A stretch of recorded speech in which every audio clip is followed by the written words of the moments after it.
लोकसभा निवडणूक मतमोजणीसाठी सर्व यंत्रणा सज्ज. 1000 अधिकारी, कर्मचारी व 650 पोलीस अधिकारी होरायझन स्कूल येथे सुरक्षिततेसाठी तैनात. ठाणे लोकसभेच्या मतदानाकरता 20 मे रोजी मतदान पार पडलं असून उद्या 4 जून रोजी ठाण्याच्या घोडबंदर रोड येथील न्यू होरायझन स्कॉलर स्कूल येथे मतमोजणी पार पडणार आहे. तसेच उद्या सकाळी 8 वाजल्यापासून या मतमोजणीला सुरुवात होणार असल्याचं निवडणूक अधिकारी मनीषा जयभाई यांनी सांगितलंय. यावेळी मतांची मोजणी करण्यासाठी 84 टेबल लागणार असून यावेळी पहिले पोस्टल बॅलेट मतांची मोजणी केली जाणार आहे. तसेच या पोस्टल बॅलेट मतांच्या मोजणीसाठी 14 वेगळे टेबलची व्यवस्था निवडणूक आयोगाकडून करण्यात आली आहे. तर या निवडणूक प्रक्रियेसाठी 1000 अधिकारी कर्मचाऱ्यांची नियुक्ती करण्यात आली असून 650 पोलीस अधिकारी व वरिष्ठ कर्मचाऱ्यांसोबत मतांची मोजणी केली जाणार आहे. तर तब्बल 176 राऊंडनंतर निवडणुकीचा निकाल जाहीर करण्यात येणार आहे. ठाणे लोकसभा मतदारसंघासाठी आज दुसरं प्रशिक्षण सगळं कर्मचारी वर्गासाठी आयोजित करण्यात आलं होतं. आमचे सर्व ARO, सर्व झोनल ऑफिसर्स, काउंटिंगसाठीचे नंतर काउंटिंग एजंट्स, त्यांचे असिस्टंट्स, मायक्रो ऑब्झर्वर्स या सगळ्यांचे प्रशिक्षण आज दुसरं घेण्यात आलं. त्यासाठी आमचे 2 सिनियर ऑब्झर्वर्स काउंटिंगसाठी जे अपॉइंट केले ते ऑब्झर्वर सर देखील उपस्थित होते. आज दुसरं प्रशिक्षण सविस्तर त्यांना देण्यात आलं. त्याचं आम्ही ट्रेल पण घेतलं आणि मतमोजणी उद्या सकाळी 8 वाजता सुरू होईल. आणि मतमोजणीच्या कामी जवळपास साधारण 1000 कर्मचारी आमच्याकडनं अपॉइंटेड आहेत. त्यानंतर पोलीस बंदोबस्तासाठी 650चा पोलीस बंदोबस्त सर्वसाधारणपणे असेल. त्यामुळे प्रशासनाची तशी चांगली तयारी झालेली आहे. प्रशिक्षण पूर्ण झालेले आहे आणि उद्या सकाळी आम्ही 7 वाजता स्ट्रॉंग रूम ओपन करू.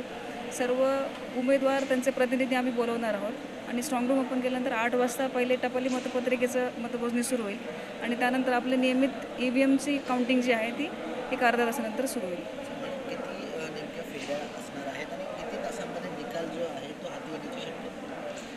माझ्याकडचे जे मतदारसंघ आहेत, असेंब्ली कॉन्स्टिट्युन्सीज, त्याच्यामध्ये ओळा माझेवडा हा सगळ्यात मोठा बूथ संख्या असलेला मतदारसंघ आहे. त्याच्यामध्ये 466 माझे पोलिंग बूथ आहेत.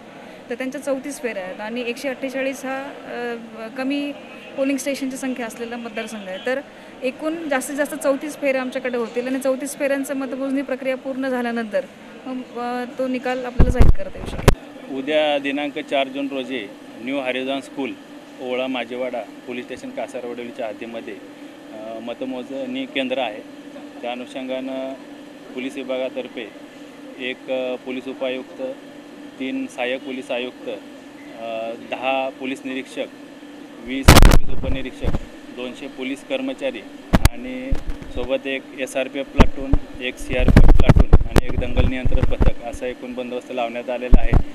त्याचबरोबर सर्व परिसरामध्ये लावण्यात आले आहेत आणि वाहतुकीचं देखील नियोजन या ठिकाणी करण्यात आलेलं आहे. सर, उद्या मोठ्या प्रमाणात शक्ती प्रदर्शन देखील होऊ शकतं. त्यासाठी अपक्ष असतील, राजकीय असतील, कार्यकर्त्यांसाठी या ठिकाणी होऊ नये यासाठी कसं नियोजन करणार? त्या अनुषंगानं 3 वेगवेगळे मैदानं या ठिकाणी आरक्षित करून त्यांना ते अलॉट करण्यात आलेले आहेत. वेगवेगळ्या पक्षाला वेगवेगळं मैदान त्या ठिकाणी आरक्षित करण्यात आले आहे. त्यांचं पार्किंग वेगळं आहे. त्याचबरोबर त्यांचे येण्याजाण्याचे मार्ग देखील वेगळे आहेत आणि त्या ठिकाणी अनाउन्समेंट PA सिस्टीम देखील लावण्यात आलेली आहे. अनेक वेळा गोंधळ उडतो, टेक्निकल इश्यू होतो.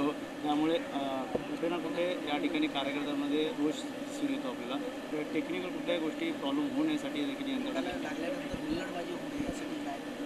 त्या अनुषंगाने प्रत्येक पोलीस स्टेशनच्या हद्दीमध्ये आम्ही फिक्स पॉईंट, त्याचबरोबर विजिबल पोलिसिंग, पेट्रोलिंग वगैरे या अनुषंगाने योग्य तो बंदोबस्त लावण्यात आलेला आहे.